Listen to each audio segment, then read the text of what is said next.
Bismillahirrahmanirrahim. Assalamualaikum warahmatullahi wabarakatuh. Salam sejahtera bagi kita semua. Saya Arif Wardana dari Dokter Muda Fakultas Kedokteran Universitas Islam Al-Azhar Mataram yang sedang menjalani stase bedah di RSUD Kota Mataram dengan pembimbing Dr. Inyoman Dwi Putra, spesialis bedah, konsultan bedah digestif.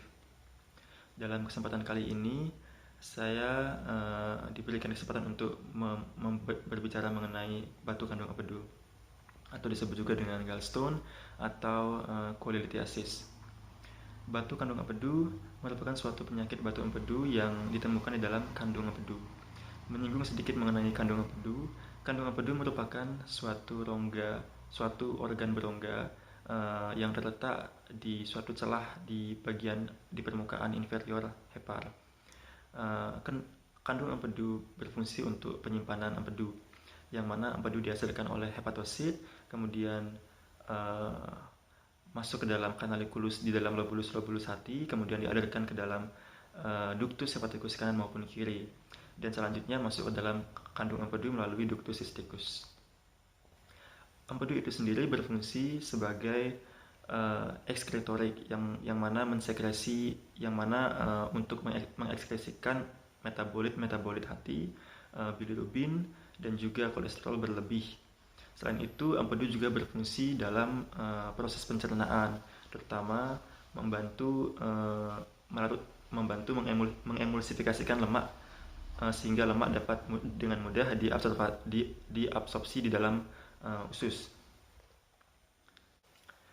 Pada kondisi-kondisi tertentu dapat terbentuk batu empedu. Batu empedu diklasifikasikan menjadi dua, yaitu batu kolesterol dan batu pigmen atau batu bilirubin. Batu kolesterol banyak ditemukan pada orang-orang dari negara barat. Batu kolesterol disebabkan oleh peningkatan konsentrasi dari kolesterol di dalam empedu, yang mana ada beberapa faktor risiko yang dapat menimbulkan terbentuknya batu kolesterol, yaitu usia lanjut, jenis kelamin perempuan, obesitas atau kegemukan, dan pengaruh herediter. Batu kolesterol ini terdiri dari sedikitnya 70% kolesterol. Batu kolesterol yang murni itu memiliki tampakan warna kuning pucat. Sementara pada kondisi lain, batu kolesterol ini dapat mengandung beberapa proporsi kalsium karbonat, kalsium fosfat, dan bilirubinat, sehingga memberikan warna yang sedikit lebih gelap atau kehitaman. Sedangkan batu bilirubinat atau batu pigmen terdiri atas sebagian besar oleh garam kalsium bilirubinat, dan batu pigmen atau batu bilirubin ini lebih banyak dialami oleh orang-orang di negara Asia dibandingkan oleh negara-negara barat. Batu pigmen atau batu bilirubin ini dapat memiliki warna coklat sampai kehitaman, dan memiliki beberapa faktor risiko yang dapat menimbulkan batu pigmen ini, yaitu ada infeksi saluran empedu, kemudian sindrom hemolitik, dan sirosis hepatis.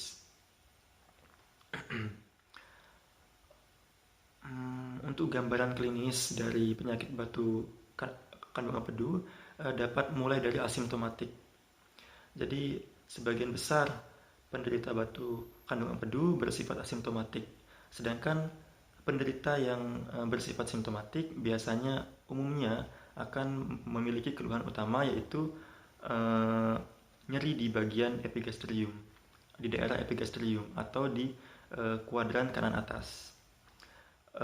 Nyeri dapat menetap apabila terjadi peradangan pada kandung empedu, dan dapat timbul kolik biliar apabila batu yang ada di dalam kandung empedu berpindah masuk ke dalam saluran empedu, sehingga menimbulkan sumbatan dan menimbulkan gejala kolik biliar. Selain itu, penyakit batu kandung empedu juga nyerinya dapat diperberat ketika mengkonsumsi makanan yang tinggi lemak. Jadi beberapa saat setelah makan makanan yang tinggi lemak, biasanya penderita batu empedu akan mengalami rasa tidak nyaman atau nyeri di daerah epigastrium atau kuadran kanan atas. Nyeri pada daerah epigastrium atau di kuadran kanan atas dapat menjalar sampai ke punggung di daerah skapula hingga daerah bahu bagian kanan, dan dapat disertai dengan mual dan juga muntah. Pada pemeriksaan fisik, jika ditemukan suatu kelainan pada hasil pemeriksaan fisik, maka dapat dicurigai adanya komplikasi pada kandung empedu ini. Misalnya kolesistitis atau seperti tadi yang sudah disebutkan, adanya peradangan pada kandung empedu. Biasanya akan ditemukan adanya nyeri tekan pada daerah kuadran kanan atas atau letak anatomis dari kandung empedu, dan nyeri akan diperberat apabila pemeriksa meminta pasien untuk menarik nafas yang dalam sehingga kandung empedu menyentuh ujung jari dari pemeriksa, dan penderita akan sontak untuk berhenti bernafas. Itu disebut juga dengan Murphy sign. Selain itu,